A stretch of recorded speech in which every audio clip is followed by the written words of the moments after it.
Donnie and Dolly. The team is supported by ableauctions.ca. Closing your business? We can help.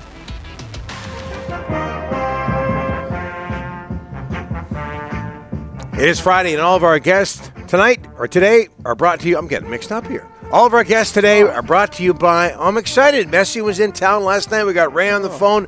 Brought to you by the Bayside Oceanfront Resort. Book now at BaysideResortParksville.com. Ray Ferraro joins us now, NHL on ESPN, the Ray and Dregs podcast. Ray, thanks for doing this, sir. How are you? I'm doing good. Home for a couple of days and enjoying the weather. Going to tee it up with Murph here in a little bit. Watch him pretend that he can't play very well and watch him play very well. He does it all the time.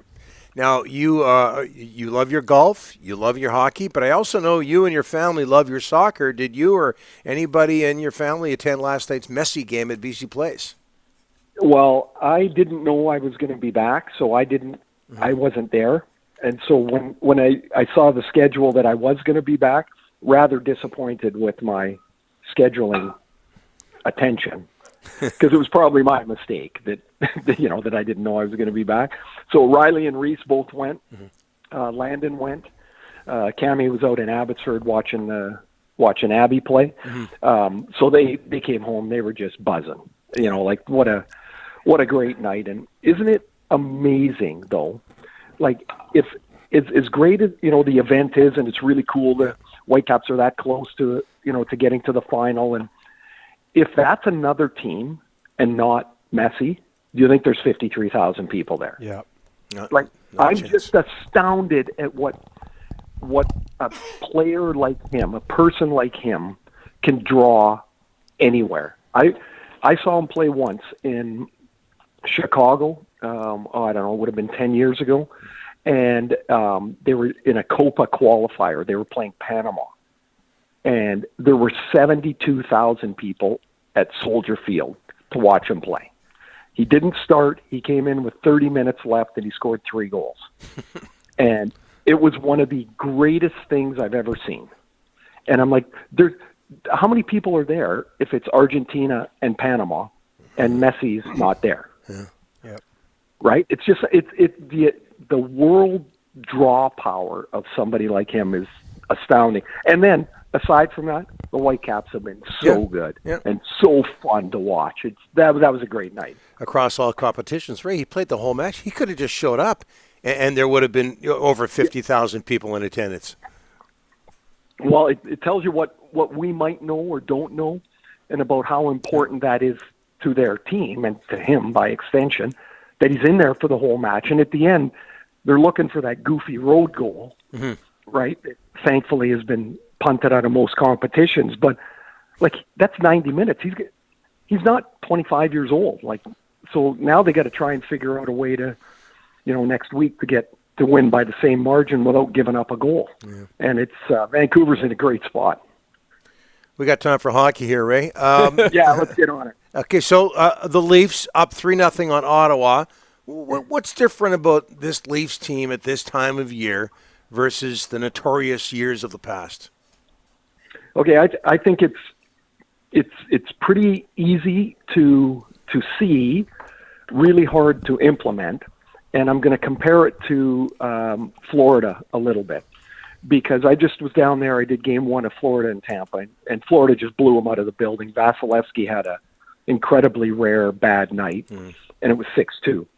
But in Florida, nobody cares who scores. Nobody cares who blocks a shot. Nobody cares if their ice time's 22 minutes or 16 minutes. They want to win. They've built the I want to win thing. And in Toronto, there's always strings pulling these guys in different places. And it's the constant attention, it's the adulation, it's the critique, it's all of it, right? They're always getting tugged in a different way. And when Craig Berube came in, he said, I'm trying to look for the polite way, I don't care about this.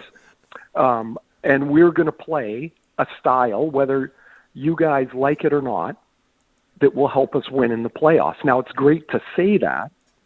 you need the players to buy into it. And I think the key is they were ready to buy in. Like enough of this getting kicked in the ass every year in the playoffs. If we've got any chance, it's got to be this other way. But yesterday they had, what did they have? Like 9 shots halfway through the game, or 10 shots.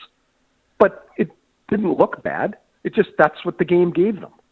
And they took the game. Marty St. Louis, I've done 2 games of his, just freaking amazing to listen to him. The way you can see why he was so smart when he played. He goes, the game speaks to you, and you give the game what you can give on that night. I'm like, have you ever heard a coach say that? And I was like, and I'm blown away because that's the only way you can win in this league. There's too many teams that are so close. Some nights you can score 5 goals. Some nights you get 18 shots and you better score on your 3 chances because that's all you're going to get. And I think that's the key for Toronto. And Ottawa looks young. Mm-hmm. They look like a team that's never been in the playoffs before. They got guys running around trying to do too much when really less is required. But that's what experience can be. Hey, Ray, what the heck is going on with the Oilers? They've given up 12 goals in 2 games, 5 on the power play. Are you surprised the Kings are lighting it up the way they are? Well, like that, yeah. I mean, if you were going to bet on one power play, you would probably bet on the Oilers power play. Exactly. You're right. Like that would be the one. And everybody's looking at the goalie, and the chances that the Oilers give up right now, they could have both guys in there, and they'd probably lose, like at the same time. Like it's shocking to watch, because they were, in Game 7 last year. But if you look at their team, one of their rocks, key performers is Matthias Ekholm. He's not there. So now you've got to put somebody else in to fill in Ekholm's 22 minutes. The one goal, Byfield came off the boards last game, and he walked in, and people are staring at Bouchard that he should have attacked from the front of the net, which he should have. Like he should have come across and tried to challenge him. But Darnell Nurse ended up 5 feet from the blue line. Yep. And that's one of Nurse's problems is he'll try to do too much. Like he wants to win so bad, it's really hard for him to take a half a step back. When Ekholm's there, he doesn't have to do too much. Yes, in this series, he's running all over the place. They're a slower team than they were last year, like for certain. They lost Holloway. They lost Ryan McLeod. They replaced them with Arvidsson and Skinner, who are 2 smaller guys who don't really move the needle speed-wise. And now they go home. I mean, clearly they've got to win. They've got to win Game 3, right? Like if they don't, it's curtains. And man, that would be a pretty dramatic step back for them. Ray, got to get your thoughts on Rick Tocchet. They've been negotiating for a week, not hearing, Ray, as of this morning that they're close. But, I mean, things can change with one phone call. But there's 6 teams looking for jobs, NHL coaches out there, Ray. And this guy, is going to be looked upon by some of those teams. Are you surprised we don't have a decision with Tocchet yet? Well, it's been 5 days. Mm-hmm. I'm sure both sides know what the parameters are. And just because we've been talking about it for a long time doesn't mean that they have. Right. The numbers are the numbers, right? Whatever they are. It's not like somebody's dropping a number in from left field at this point. They probably, I would assume they have an internal date that they've got to get to, because there'll be pressures from other teams as well if Talk's not going to come back. But it is pretty interesting, though. There was a good chunk of the market that was starting to talk about firing him 2 months ago, and now they got their pants in a knot because he's not signed yet. And I find it really kind of interesting that he was a great coach, then he was a terrible coach, and now he's a great coach again. And really, nothing's changed. I thought they got about as much as they could out of a team that was in turmoil from last July. Like if you think about this team from the Dakota Joshua announcement that he had undergone cancer treatment, through the Demko injury, through Miller not at camp, through Hronik's injury, through Miller and Pettersson, through Hughes's injury, like when did it ever stop? Yep. And I thought Toc did an amazing job. I really did. And my hope is that he signs for the Canucks because I think he's a great guy. I really do enjoy him. And I think he's a really good coach. And if he decides to go somewhere else, I think it's a loss. And then you move on to the next coach. Here's the thing. You don't have any choice. Like you make the best offer that through ownership and management that you put together, and you make your best offer, and he gets his people together and he makes his best counter offer. And then if you can't make a deal, like what else are you going to do? You can't wrangle him by the ankles. Then you got to find another guy. And it's like, it would be hard to do that, but you would do it. There's lots of guys. And if Toc goes to another team, they're getting a great coach. And I hope he stays here. Ray, I know you've had knee issues. How impressed were you with Gabriel Landeskog, his return after nearly 3 years away from game action anyway, with his knee problems? I can't believe he could do it. Yeah. To be honest with you, I'm like, it's, I think we often think about the physical toll of it, like just how hard it is to rehab an injury. It is, I'm telling you guys, it's brutal. It's you're rolling along, things are going good, and then something goes bad and sets you back 2 weeks. And but you don't start from where it went bad. You start from backwards again.